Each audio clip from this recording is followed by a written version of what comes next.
कि नहीं, जो रस सबसे प्रिय होता है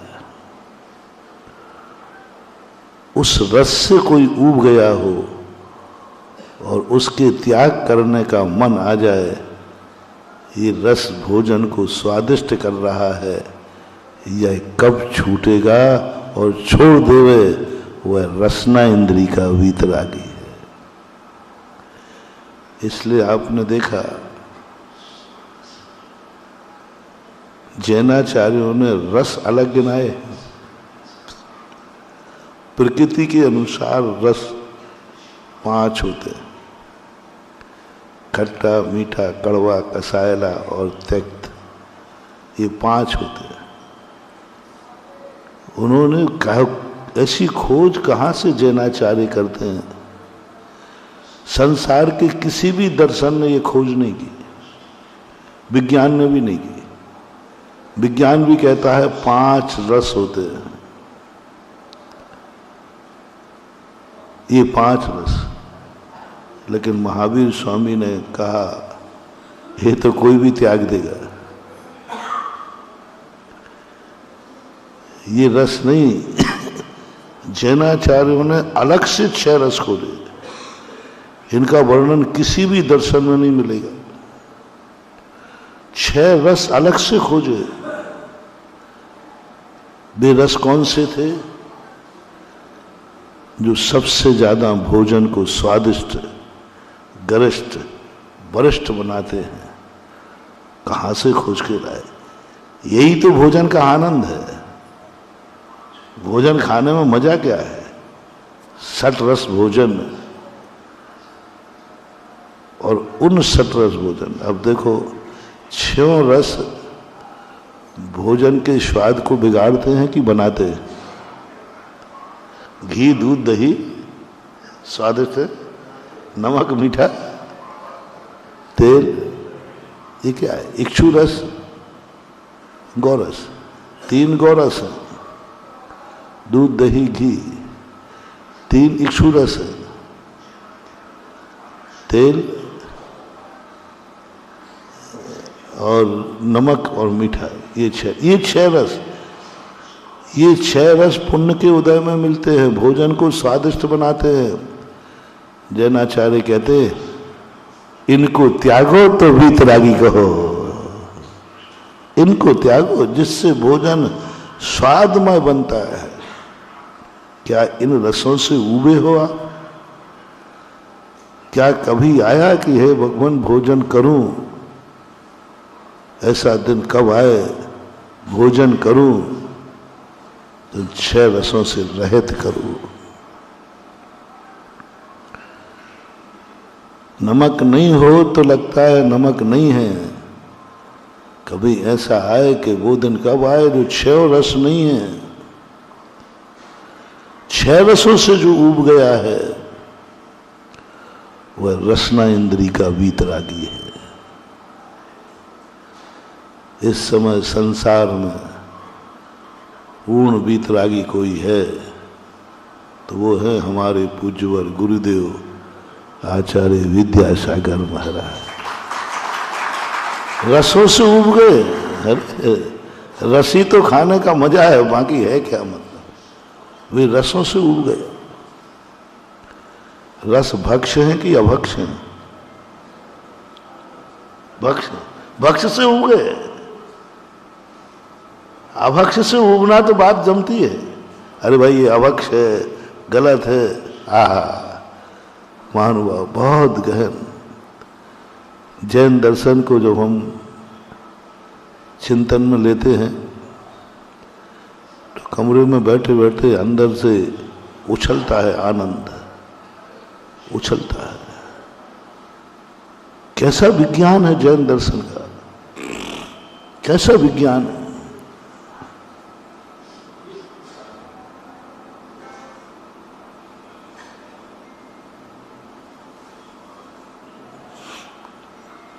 भक्ष से उब गया,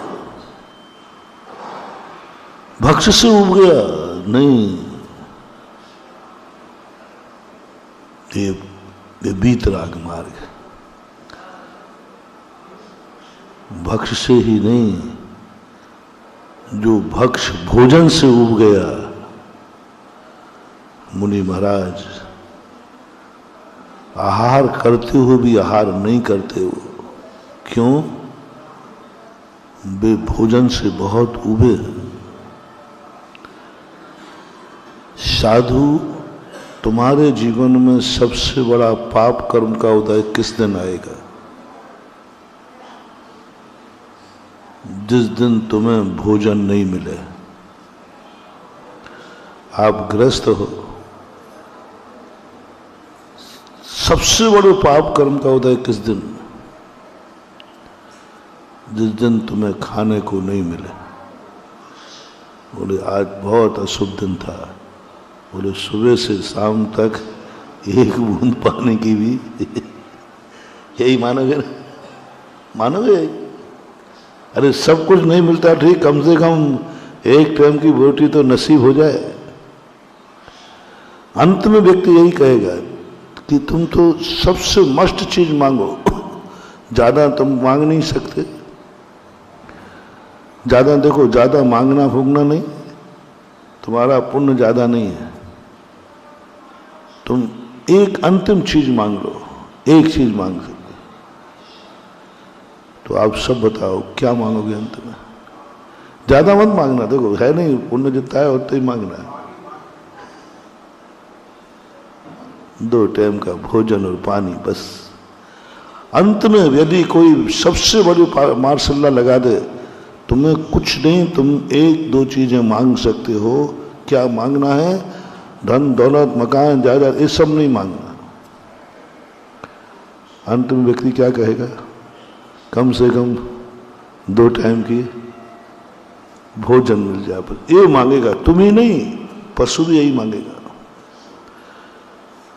तुम तो फिर भी दुनिया भर के काम करते रहते हो। आपने पशुओं को देखा, चींटी को देखा, 24 घंटे वो क्या ढूंढती रहती है? भोजन। और वो चल रही है और किसी उसको कोई मतलब नहीं है। चींटी कुछ भी नहीं मतलब, भोजन घूमती रहती है। एक चींटा घूमता रहता है, भोजन घूम रहा है।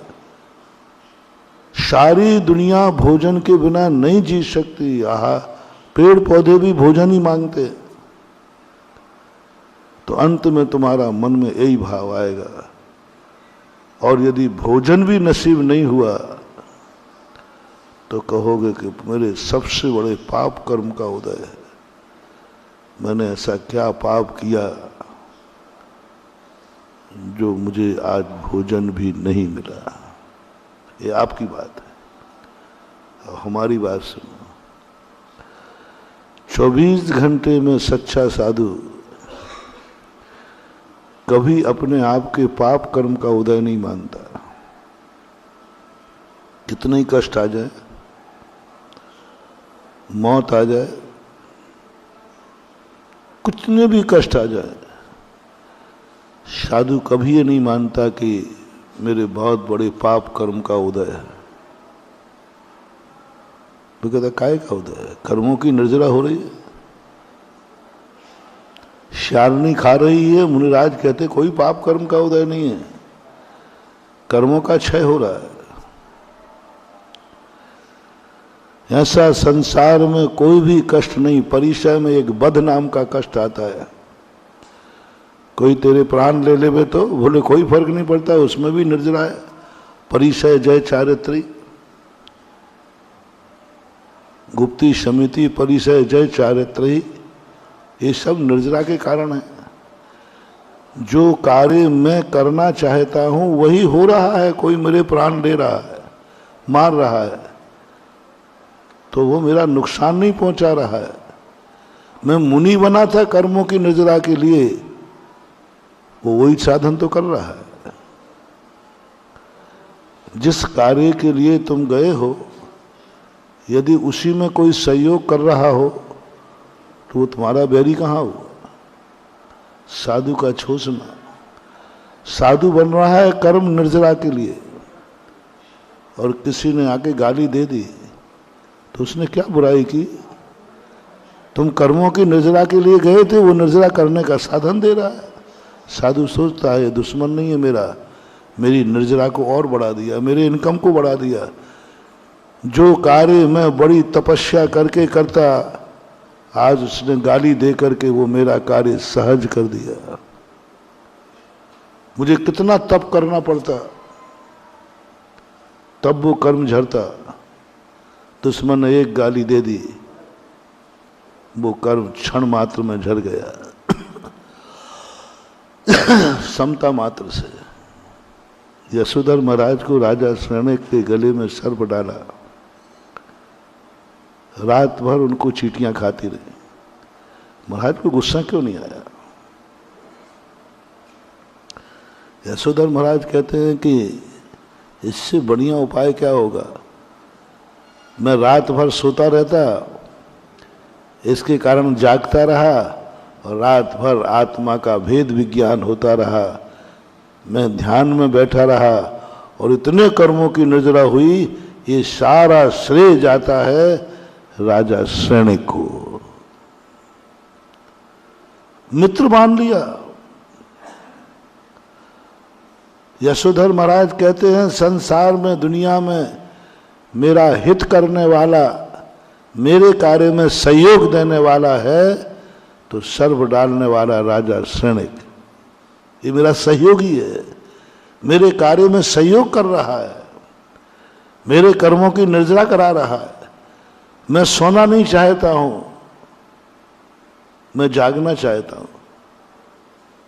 इसने मुझे जागने का मौका दे दिया। ये नहीं कहता तो शायद नींद आ जाती, लेकिन इसने जागने का मौका दिया, इसलिए उन्होंने कहा ये मेरा दुश्मन नहीं है, तुम लोग दुश्मन मानो, मैं तो हितैषी मानता हूं। साधु कब सबसे ज्यादा अपने आप को पापी मानता है? पाप कर्म का होता है। शेल नहीं खा रही है तब नहीं, प्राण निकल रहे हैं तब नहीं, बीमारी से मर रहा है तब नहीं। सबसे ज्यादा साधु मानता है जब साधु आहार को उठता है। अब देखना तुम्हारा डिफरेंस और हमारा डिफरेंस। तुमने कब सबसे ज्यादा पापी माना आपको? जिस दिन भोजन नहीं मिला। और हम क्या कहते हैं, भगवान जिस समय अंजलि यूं गई नहीं, साधु कहता है भगवान मैंने कौन सा पाप किया, ऐसा मैंने कौन सा पाप किया, मैंने सब कुछ छोड़ दिया, ये 2 रोटियों के टुकड़े नहीं छोड़ पाया। मैं जगत पूज्य साधु हूं, अयाचक हूं, किसी चीज की याचना नहीं करना पड़ी और मुझे 2 रोटी के लिए अंजलि यूं करना पड़ती है। संसार का सबसे बड़े पाप का समय साधु का उस समय अनुभव में आता है, अनुभव में आता है। तुम्हें जिस दिन नहीं मिले उस दिन अनुभव में आता है कि मेरे पाप कर्म का उदय है, और साधु को जिस दिन आहार मिलता है उस दिन मानता है मैंने बहुत बड़ा पाप का अनुभव में आता है। और वही अनुभव साधु को भी आहार करता हुआ भी वीतरागी है, क्योंकि वो अपने आप को शुभ नहीं मान रहा है। पुण्य के फल के मिली हुई वस्तु का भोगना शुभ नहीं है। अशुभ कर्म के उदय में आया हुआ परिणाम आपके लिए अशुभ है,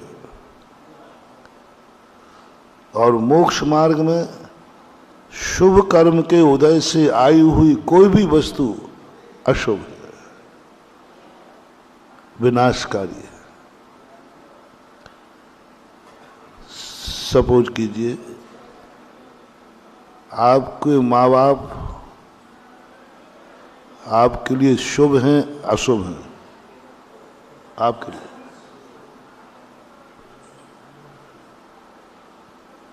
हमारे लिए अशुभ है।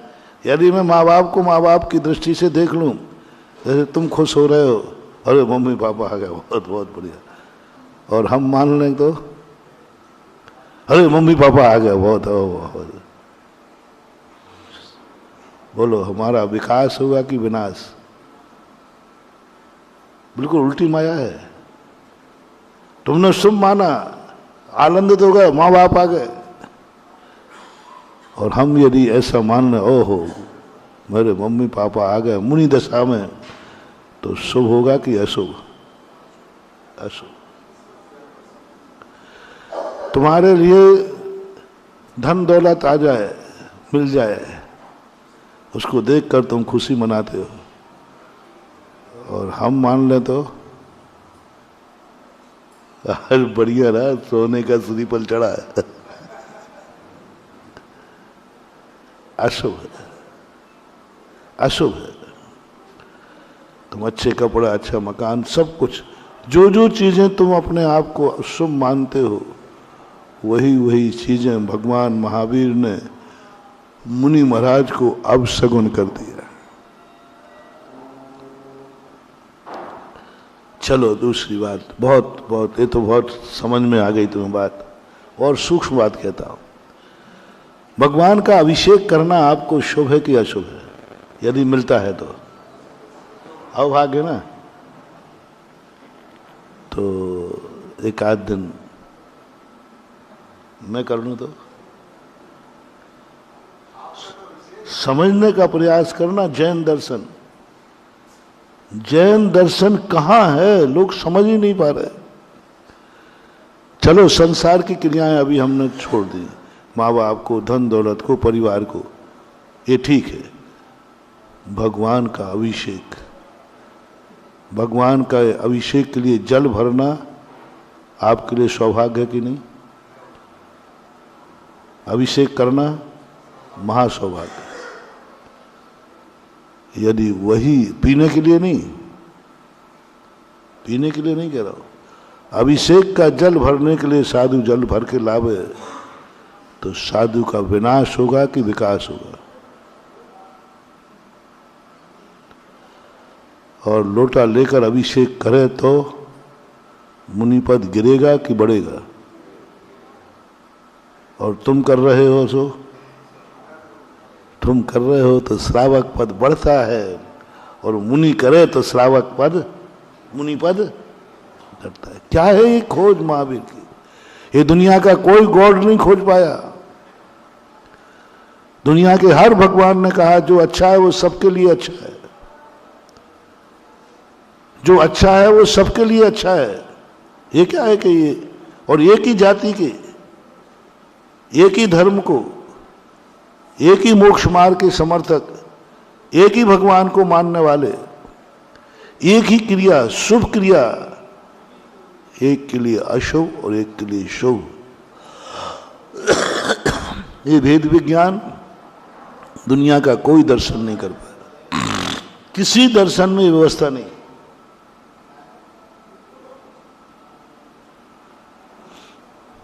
अभिषेक मुनि पद खत्म हो जाएगा। मैंने अभिषेक के लिए पानी भरा है, पीने के लिए नहीं, नहाने के लिए नहीं। मुनि पद खत्म। हम पानी भरने का भाव भी कर लें तो मुनि पद खत्म हो जाएगा, और तुमने पानी भरने से थोड़ा भी मन नकारा तो तुम्हारा श्रावक पद खत्म हो जाएगा। ध्यान रखना, तुम अभिषेक नहीं करो तो श्रावक पने से भ्रष्ट, और मुनिराज अभिषेक करने का भाव भी कर लें तो मुनि पदे से भ्रष्ट हो जाएंगे।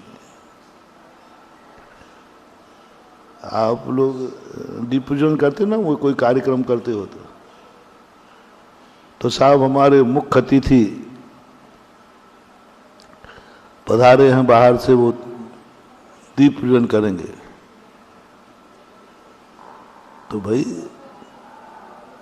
सब दुनिया के मुख्य अतिथि से कराते हो, मैं तो मुख्य अतिथि सबसे बड़ा हूं, मेरे से एक आध दिन दीप पूजन क्यों नहीं कराते? क्यों, क्या मुख्य अतिथि नहीं हो? अरे मुख्यों में से महामुख हो जी। वास्तविक अतिथि तो साधु ही है। ओहो, जैन दर्शन। गृहस्थ मंगलाचरण करता है, एक दीप प्रज्वलन करा देता है, बड़ा कार्यक्रम था। और वही दीप प्रज्वलन उजाले के लिए नहीं, गुरु महाराज से करा लिया जाए तो शुभ या अशुभ, क्या समझते हो? साधु सदा हर क्रिया में शुभ नहीं है। यदि साधु दीप प्रज्वलन कर देवे तो कि शुभ के अशुभ, महाअशुभ करवाले मत लेना कभी लोभ में आकर। महाअशुभ महाअशुभ वो कार्यक्रम ही, सब कार्यक्रम खत्म हो जाएगा। वही दीप प्रज्वलन ग्रस्त करता है तो शगुन है, शुभ है। और वही दीप का प्रज्वलन मुनिराज करते हैं, महाअशुभ है। तुम्हें एक मुनि को भ्रष्ट करने का पाप लगेगा यदि मुनिराज से तुमने दीप प्रज्वलन करा लिया तो। और अब शगुन हो गई, अब शगुन ही होगा। महान आत्माएं हर कार्य के लिए शगुन नहीं है। महान आत्माओं का शगुन अलग चीज से होता है। उसी दीपक से भगवान का, उसी दीपक से गुरु का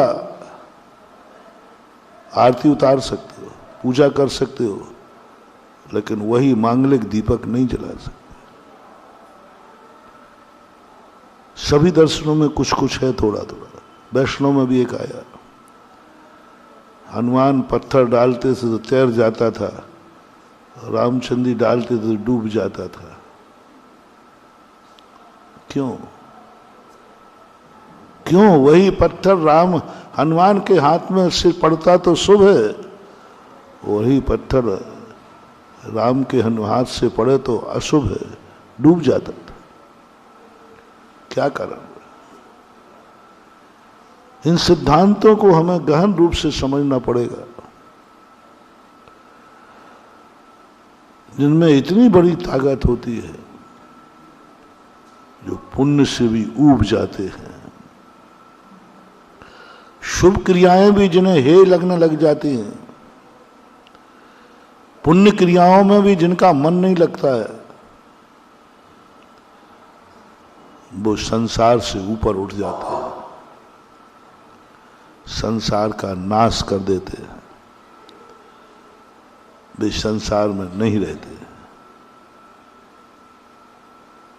लेकिन इतने करने वाले मात्र पूरे 2.5 दीप में